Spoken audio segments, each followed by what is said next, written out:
이 영상에서는 과달카날 전역이 시작된 지 3개월이 다 되어가는 1942년 10월 솔로몬 제도 인근 해상에서 벌어지는 미 해군과 일본 해군의 항모 결전, 일본명 남태평양 해전으로 불리는 산타크루즈 해전 이야기를 계속 다루고 있습니다. 1942년 10월 26일 날이 밝아오면서 양국 함대는 약 374km 거리를 두고 정찰기들이 적 함대를 각각 발견하고 공격 준비를 하게 됩니다. 당시 일본 항모는 4척이었고 미국 항모는 2척이어서 탑재된 항공기 숫자도 일본이 우월했습니다. 일본 기록에는 10월 25일에 각 항모에 탑재된 항공기 숫자는 확실하지 않다고 나와 있는데요. 10월 1일의 공식 기록에 그동안 있었던 사건 등으로 새로 숫자를 추산해보면 다음과 같습니다. 이 표를 보면 일본은 항모 4척에 전투기, 폭격기와 뇌격기를 합쳐 총 216대의 항공기를 보유한 것으로 나와 있습니다. 일본과 마찬가지로 미국 측의 기록도 100% 확실한 것은 아닙니다.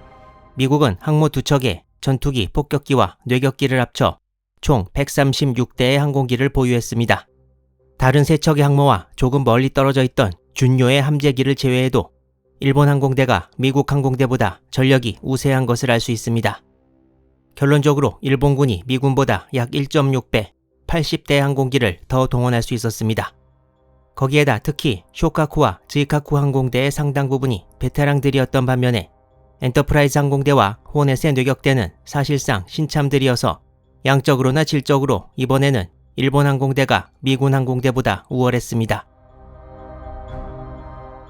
일본은 미군 항모부대를 공격하기 위해 항모 3척에서 오전 7시 30분까지 전투기 21기, 폭격기 21기, 뇌격기 20기를 발진시켰습니다. 이 부대는 미드웨이 해전 당시 아카기의 뇌격기 편대장이었던 무라타 시게하루가 이끌었습니다. 이 공격대는 오전 7시 30분까지 미 항모부대를 향해 전진을 개시합니다. 이 시간이 즈이호가 미군 정찰 돈틀리스 폭격기 편대에 발견된 시점과 거의 비슷한 때였고 즈이호는 얼마 지나지 않아 폭탄을 맞고 항공작전 불능이 되어 퇴장하고 맙니다. 일본 항모들이 공격대를 발진시키고 있을 때 미군 항모들도 공격을 시작하기 위해 서둘렀습니다. 먼저 호넷에서 와일드캣 전투기 8기와 어벤져 뇌격기 6기, 그리고 돈틀리스 폭격기 15기가 이함했습니다. 이 공격대는 일본 항공대의 출발 시간보다 약 20분 늦은 오전 7시 50분경 전진을 개시합니다.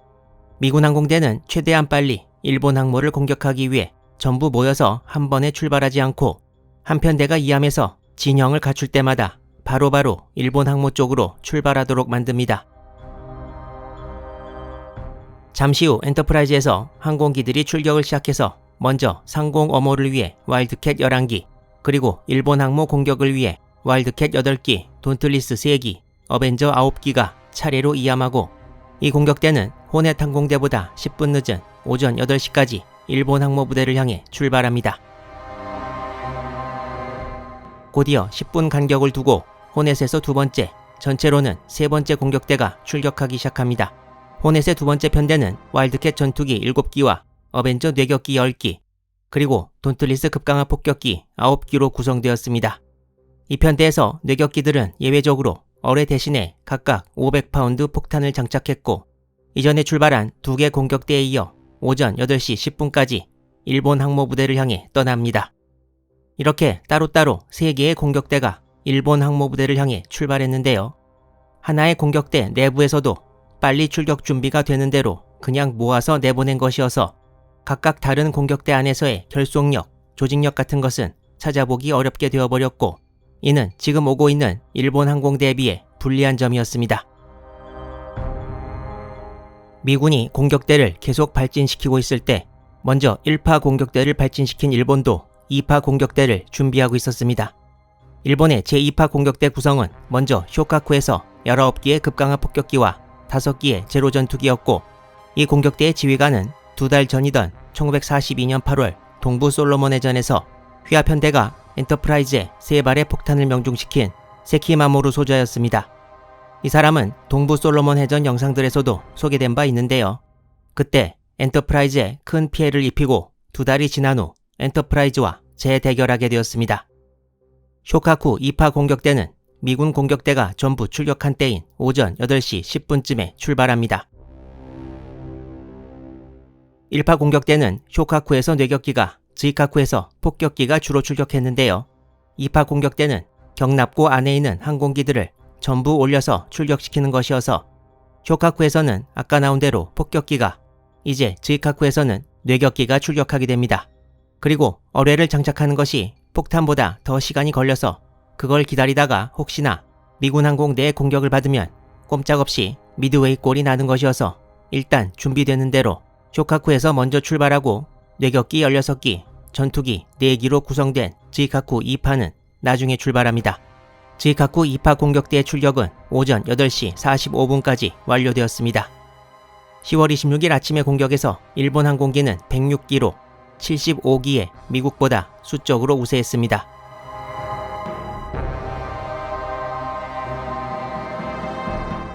즈이카쿠에서 마지막 공격대가 준비하고 있을 무렵 이전에 출발한 항공대는 계속 비행 중이었고 오전 8시 30분경 처음 출발한 호넷 공격대와 일본 1파 공격대가 서로 옆을 지나갑니다. 이때 미군 공격대는 남동쪽으로 비행하는 일본 항공대를 목격하고 엔터프라이즈와 호넷 항모부대에 일본 공격대가 그쪽으로 가고 있다고 타전합니다. 원래는 상대방 항공대는 무시하고 항공모함만을 향해 전진하는 게 정석입니다.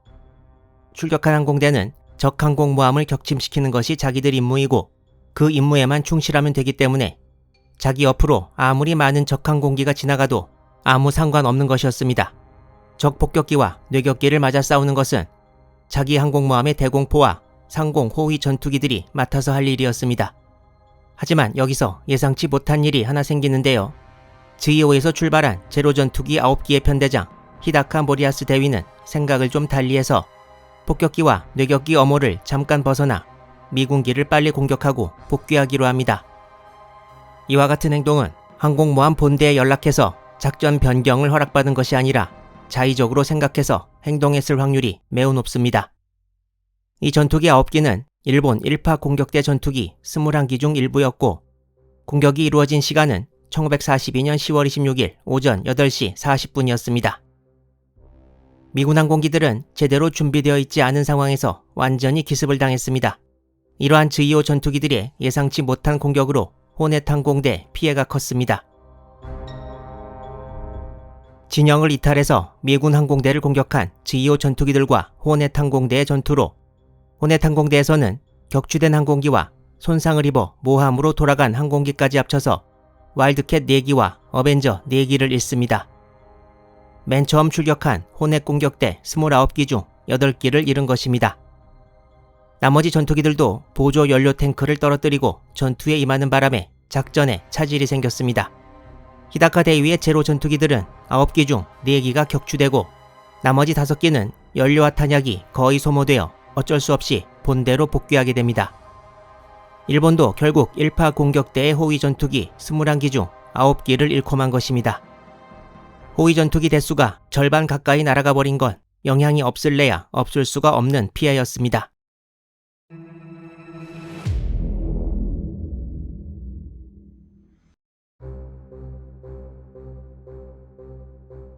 미군과 일본군 공격대는 이제 거의 적진에 다다랐습니다.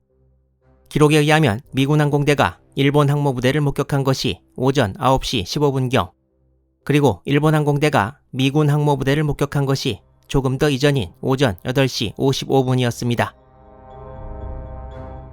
일본 항공대의 공격이 시작될 때 호넷과 엔터프라이즈는 약 16km 정도 떨어져 있었고 호넷 북동쪽에 있던 엔터프라이즈는 먹구름 속에 가려져 있어서 일본 공격대에 보이지 않았습니다. 이때 두 항공모함 위에 떠서 상공을 경계하던 와일드캣 전투기는 총 37기였다고 하고요. 37기가 두 항모를 동시에 지키는 것은 아니고 호넷 방어를 맡은 전투기가 15기, 그리고 엔터프라이즈 방어를 맡은 전투기가 22기였다고 합니다. 일반적으로 방위를 나타낼 때 북동, 북서 등의 말로 나타내기도 하지만 보다 더 정확하게 하려면 360도로 방위를 나누고 숫자로 말하게 됩니다. 예를 들어서 90도 방향에서 접근하고 있다면 정동 방향에서 오고 있는 것이고 270도 방향에서 온다는 것은 서쪽에서 오고 있다는 것을 뜻합니다. 10월 26일 아침 처음 접근하는 일본기들을 포착한 것은 중순양함 노샘프턴의 레이더였고 일본기들은 295도 방향에서 접근하고 있고 거리는 약 112km였다고 합니다.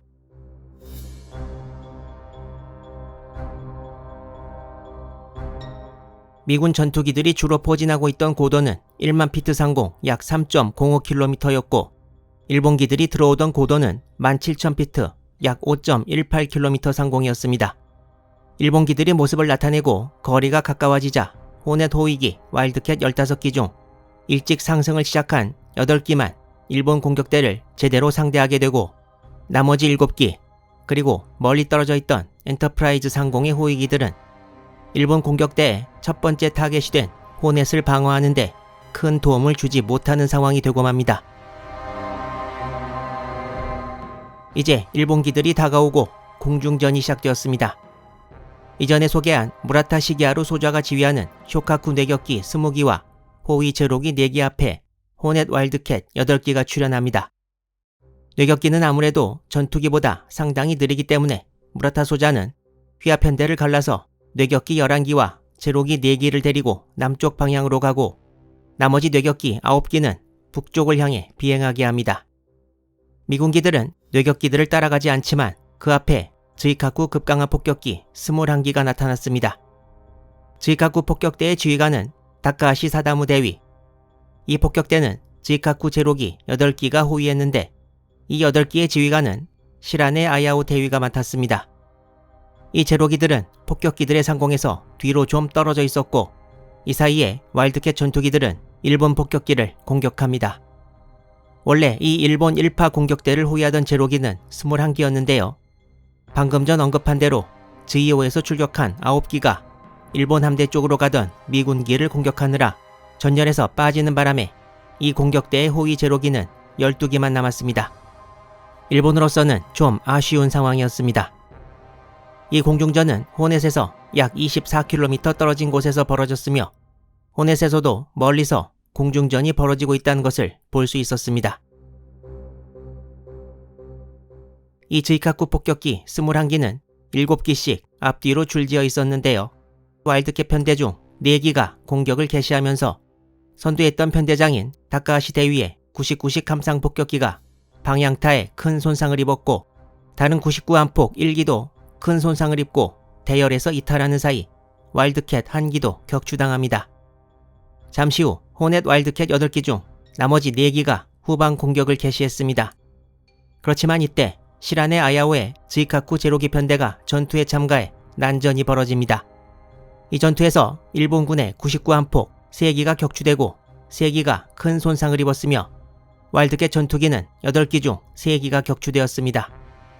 99식 함폭도 세정에 7.7mm 기관총이 있었고 공중전이 어느 정도 가능했기 때문에 호넷의 와일드캣 8기는 수적인 열세에도 불구하고 어느 정도 선전한 셈이었다고 볼 수 있습니다.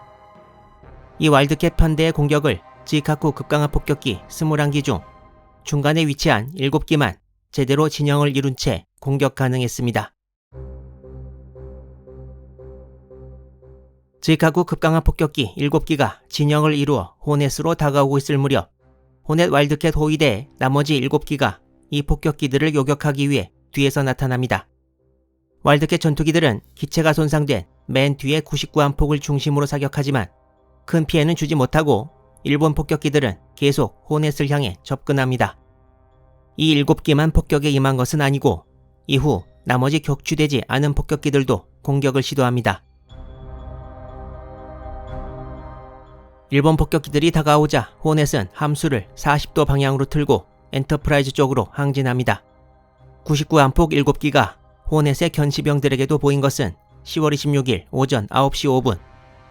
호넷은 함장인 찰스 메이슨 대령의 명령으로 본격적인 전투 준비에 이미 들어가서 대공포대의 인원을 배치하고 항공유, 급유 파이프 등을 이산화탄소로 채우는 등 일본 폭격기들을 공격할 준비와 폭탄을 맞았을 때 피해 복구 준비를 동시에 해나갔습니다.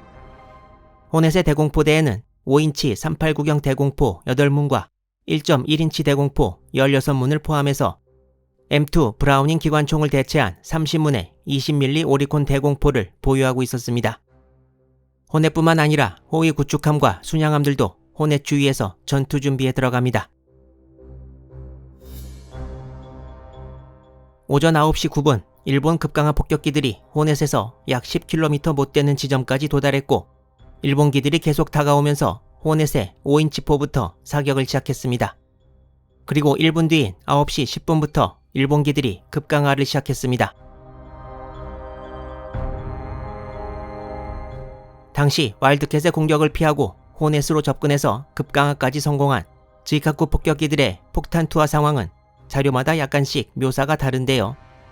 최대한 상황을 재생해보면 일단 첫 번째 혹은 첫 번째와 두 번째 폭탄은 바다에 떨어졌고 오전 9시 12분에 폭탄 하나가 호넷 중앙부의 명중에 갑판을 뚫고 깊이 들어가서 수병식당 위치에서 폭발했다고 기록되어 있습니다. 두 번째 폭탄은 호넷 우현 후미 부분의 명중에서 비행갑판 바로 아래서 폭발했으며 이쪽 대공포대에 배치되었던 수병 약 30명이 전사했습니다. 이 와중에도 대공포에 맞아 격추되는 일본 폭격기들도 있었고 곧이어 세 번째 폭탄이 두 번째 폭탄과 비슷한 위치에 명중합니다. 호넷이 세 발의 명중탄을 맞은 것은 9시 10분부터 13분 사이로 추정됩니다. 이 사진은 호넷을 10월 26일 오전 9시 14분에 인근 호위함에서 찍은 것이라고 하는데요. 손상을 입은 99함폭 한 기가 호넷으로 돌진하고 있는 것이 보입니다. 이 사진에서는 잘 안 보이지만 이 99함폭은 피탄되어 연기를 내뿜고 있었습니다. 또한 일본기를 향해 발사한 대공포탄이 바다에 떨어지고 있는 모습도 보입니다. 돌진하던 99함폭은 호넷의 연돌 부근에 부딪혀서 폭발하고 맙니다.